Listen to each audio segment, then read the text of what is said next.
Jithin K തോമസിന്റെ സംവിധാനത്തിൽ മമ്മൂട്ടി വില്ലനായ കളങ്കാവൽ എന്ന ചിത്രം. കളങ്കാവൽ എന്ന ചിത്രം നമ്മൾ കാണാൻ പോകുമ്പോൾ നമ്മളുടെ മൊത്തം പ്രതീക്ഷ എന്ന് പറയുന്നത് മമ്മൂട്ടി വില്ലൻ. അതുകൊണ്ടാണല്ലോ ആ പണം ശ്രദ്ധിക്കപ്പെടുന്നത്.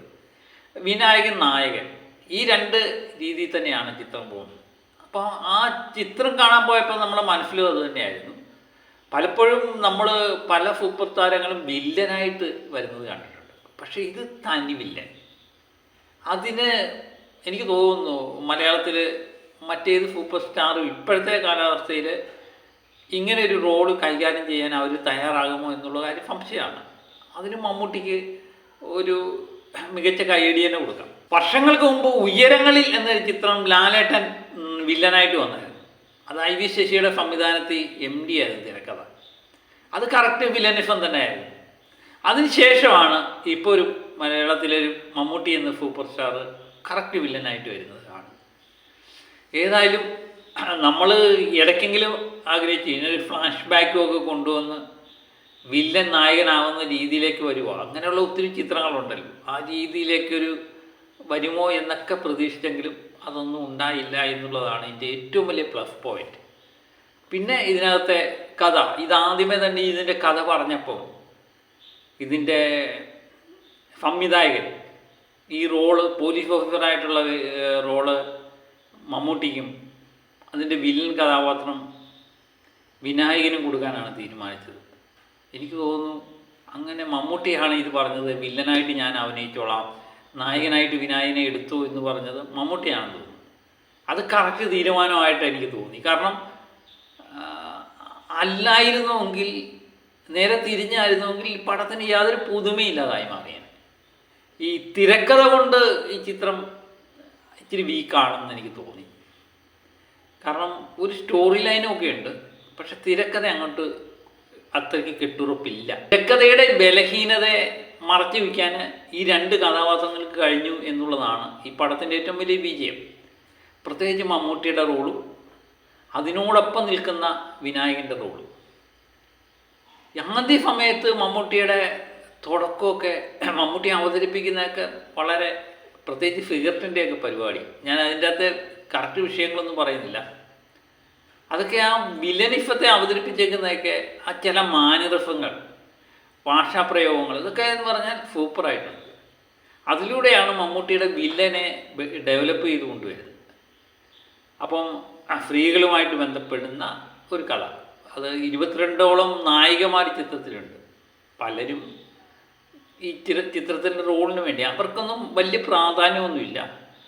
പാരലായിട്ട് മമ്മൂട്ടിയുടെ കഥാപാത്രത്തെ ഡെവലപ്പ് ചെയ്തുകൊണ്ട് വരികയും മറുവശത്തൊരു വിനായകൻ്റെ ഇത് അന്വേഷിച്ചുള്ള അന്വേഷണവുമാണ് ചിത്രം പറയുന്നത്. ഈ ഇൻ്റർവെയിലിനൊരു പഞ്ചുണ്ട്, അത് മികച്ചൊരു ഇതാണ്. അതുവരെ ഒരു സാധാരണ ലെവലിലേക്ക് പോയ ചിത്രം ഇൻ്റർവെയിൽ കഴിയുമ്പോഴത്തേനും നമുക്ക് എന്തൊക്കെയോ ഇനി സംഭവിക്കാൻ പോകുന്നു എന്നൊരു തോന്നലുണ്ട്. ആദ്യ പകുതിയെപ്പറ്റി പറയുകയാണെങ്കിൽ ആദ്യ പകുതി പൊതുവെ ഒരു വലിച്ചിൽ ഇടയ്ക്കെങ്കിലും അനുഭവപ്പെടുന്നുണ്ടോ എന്ന് ചോദിച്ചാൽ അവരെയൊന്നും കുറ്റപ്പെടുത്തേണ്ട കാര്യമില്ല. ഇടയ്ക്കൊരു വലിച്ചിൽ അനുഭവപ്പെടുന്നുണ്ടെന്ന് തോന്നി. ചിലവർ പറയുന്നു തീർന്നത് അറിയുന്നേ ഇല്ലെന്നോ. എനിക്ക് തോന്നുന്നു 2 മണിക്കൂർ 20 സെക്കൻഡോളം ഉണ്ട്. ചിലവർക്കൊന്നും തീർന്നത് അറിഞ്ഞതേ ഇല്ല. പലയിടത്തും ഒരു ലാഗ് ഫീൽ ചെയ്തതായിട്ട് തോന്നിയിട്ടുണ്ട്.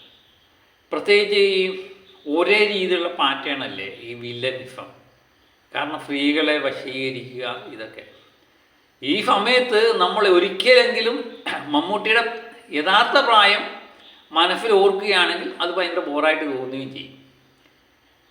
കാരണം വശീകരിക്കുക എന്ന് പറയുമ്പോൾ മമ്മൂട്ടിക്ക് 70 വയസ്സിന് മുകളിൽ പ്രായമുള്ള മമ്മൂട്ടി ഈ സ്ത്രീകളെയെല്ലാം വശീകരിച്ച് കൊണ്ടുവന്നു എന്നൊക്കെ നമ്മൾ മനസ്സിൽ ആലോചിക്കുകയാണെങ്കിൽ അത് ഭയങ്കര ബോറായിട്ട് തോന്നും.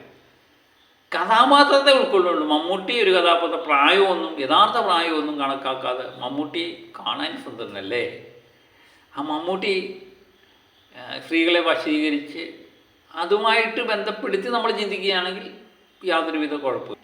ഇൻ്റർവെയിൽ കഴിഞ്ഞും ഇവർ തമ്മിലുള്ള കഥ തന്നെയാണ് പറഞ്ഞു പോകുന്നത്. 2 വശത്ത് നിന്ന് 2 പേര് മത്സരിക്കുന്നതായിട്ടാണ് പറഞ്ഞു പോകുന്നത്. ഒരു സൈക്കോ പത്തിൻ്റെ ഒരു കഥ എന്ന് കറക്റ്റായിട്ട് പറയാം. പലപ്പോഴും മമ്മൂട്ടിയുടെ കഥാപാത്രത്തോട് നമുക്കൊരു ദേഷ്യം തോന്നുന്ന ലെവലിലേക്ക് ഈ ചിത്രം എത്തിക്കാൻ പറ്റിയിട്ടുണ്ട്. കാരണം അത് തന്നെ ആ എന്തോ പറയുന്നത് നടനെ സംബന്ധിച്ച് ഏറ്റവും വലിയ കാര്യമാണ്. മമ്മൂട്ടി എന്ന് പറയുന്ന നടനെ നമ്മൾ മറന്നുപോകും. ഇതിൻ്റെ ഏറ്റവും വലിയൊരു ദോഷവും അതാണെന്ന് എനിക്ക് തോന്നി. കാരണം മമ്മൂട്ടിയെ ഇഷ്ടപ്പെടുന്ന ആരാധകർ മമ്മൂട്ടി ഇങ്ങനെ കാണുമ്പോൾ, മമ്മൂട്ടി എന്ന് പറയുമ്പോഴത്തേനും മമ്മൂട്ടി വിജയിക്കാനായിട്ട് ജനിക്കും. നമ്മൾ മമ്മൂട്ടി മോഹൻലാലിനെയൊക്കെ വിജയിച്ച് കാണാനാണ് ഇഷ്ടപ്പെടുന്നത്. അപ്പം വിനായകൻ അവിടെ നായകനും മമ്മൂട്ടി വില്ലനും ഒക്കെ ആകുമ്പോൾ അത് എന്തുമാത്രം ആൾക്കാർ ഉൾക്കൊള്ളും എന്നുള്ള സംശയം ഉണ്ടായിരുന്നു. തിയേറ്ററിൽ വലിയ കുഴപ്പമില്ലാത്ത രീതിയിൽ തന്നെ ആൾക്കാർ സ്വീകരിച്ചതായിട്ടാണ് തോന്നുന്നത്. നമ്മൾ ടിക്കറ്റ് ബുക്കിങ്ങും ഒക്കെ നോക്കുമ്പോഴും മികച്ച രീതിയിലുള്ള ബുക്കിംഗ് ഒക്കെ കാണുന്നുണ്ട്. എനിക്ക് തോന്നുന്നു കൊല്ലങ്ങൾക്ക് മുമ്പാണെങ്കിൽ ഒരുപക്ഷെ ഇങ്ങനെയൊന്നും ആൾക്കാർ എടുക്കാൻ സാധ്യത കുറവായിരുന്നു. ഏതായാലും ഒരു പുതുമ എനിക്ക് തോന്നുന്നു.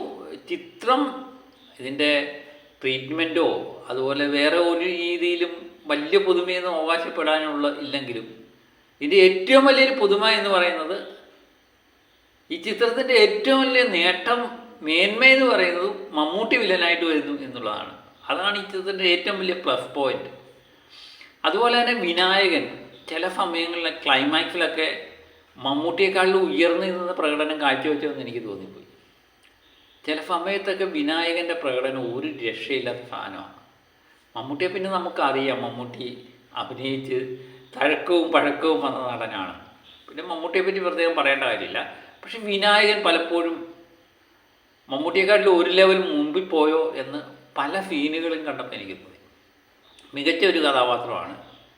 പിന്നെ ഇവർക്ക് രണ്ടുപേർക്കും ഇച്ചിരി എനർജി കുറഞ്ഞോ എന്നുള്ള ഒരു പ്രശ്നം എനിക്ക് തോന്നി.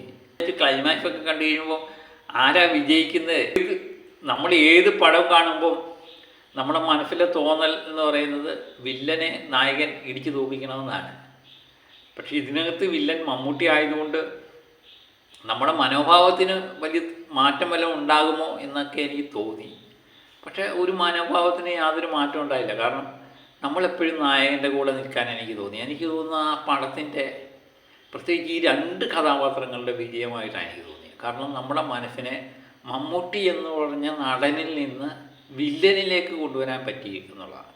മമ്മൂട്ടി വില്ലനാണ്, ആ കഥാപാത്രത്തിൻ്റെ വിജയമായിട്ടാണ് എനിക്ക് തോന്നിയത്. അതുപോലെ സംവിധാനമൊന്നും വലിയ മേന്മയിൽ അവകാശപ്പെടാനില്ലെങ്കിലും കുഴപ്പമില്ലാത്ത രീതിയിൽ മുന്നോട്ട് കൊണ്ടുപോകാൻ പറ്റി. ഏറ്റവും വലിയ ഗുണമെന്ന് പറയുന്നതിന് വിജയമാണ്. ഒരു രക്ഷയില്ലാത്ത സാധനമാണ് വിജയം. അതും ഈ ചിത്രത്തിൽ മികച്ചു നിന്നു. പരമാവധി കുഴപ്പമില്ല, ആവറേജിന് മുകളിൽ നിൽക്കുന്ന ഒരു ചിത്രമായിട്ടാണ് എനിക്ക് കളങ്കാവൽ കണ്ടപ്പോൾ തോന്നിയത്. പക്ഷേ ഇച്ചിരിയും കൂടെ കെട്ടുറപ്പുള്ള തിരക്കഥ ഉണ്ടായിരുന്നെങ്കിലുണ്ടല്ലോ വേറെ ലെവൽ പ്രകടനം ചിത്രമായി മാറിയനേത്. കുടുംബ പ്രേക്ഷകർ എന്തുമാത്രം ഈ ചിത്രത്തെ ഏൽക്കും എന്നുള്ളതാണ് ഇനി നമ്മൾ നോക്കി കാണേണ്ടത്. അത് കൃത്യമായിട്ട് മമ്മൂട്ടി വില്ലനായിട്ട് വരുമ്പോഴേ കുടുംബ പ്രേക്ഷകർ എന്തുമായിട്ട് ഇഷ്ടപ്പെടും എന്നുള്ളതും നമ്മൾ നോക്കി കാണണം. നിശ്ചയമായിട്ടും നിങ്ങൾ തിയേറ്ററിൽ പോയി കാണുക. ഏത് സിനിമയും തിയേറ്ററിൽ പോയി കാണണം. ഈ അഭിപ്രായം ഞാൻ പറഞ്ഞില്ലേ, ഏത് റിവ്യൂ അഭിപ്രായം ഒന്നും കേട്ടാലും എനിക്ക് എൻ്റെ അഭിപ്രായമല്ലേ പറയാൻ പറ്റത്തുള്ളൂ. നിങ്ങൾക്ക് നിങ്ങളുടെ അഭിപ്രായം പറയാൻ പറ്റത്തുള്ളൂ. അപ്പോൾ എൻ്റെ അഭിപ്രായം ശരിയാകണമെന്നൊന്നുമില്ല. നിങ്ങൾ നിശ്ചയമായിട്ട് തിയേറ്ററിൽ പോയി കാണുക. തിയേറ്ററിൽ പോയി കാണേണ്ട ഒരു ചിത്രം തന്നെ. പോയി കാണുക, അഭിപ്രായങ്ങൾ പറയുക, കണ്ടവരും അഭിപ്രായം പറയുക. അപ്പം മറ്റൊരു വീഡിയോയുമായിട്ട് വീണ്ടും ഞാനെത്താം. Okay, by.